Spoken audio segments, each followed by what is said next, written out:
zahvalim prvo svima koji su došli, stvarno, koji su podržali, bilo je puno ljudi koji su se prijavili, nažalost nisu došli, tako da bih najviše hteo da se zahvalim svim ljudima koji su došli, svim ljudima koji su nam pomogli, znači Apnea Tim Beogradu i Asocijaciji ronilačkih instruktora, naravno i AIDI Srbije kao supervizor ovog takmičenja.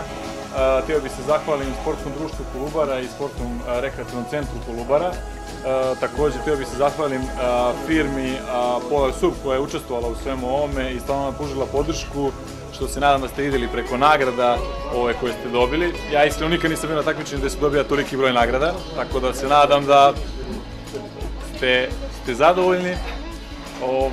Tako da nadam se da ćemo sledeće godine organizovati isto takmičenje, s tim da ćemo sledeće godine organizovati na jednom drugom bazenu, takođe u Lazarevcu, koji je 33 metarski i ima konstantnu dubinu, što je sad bio najveći problem.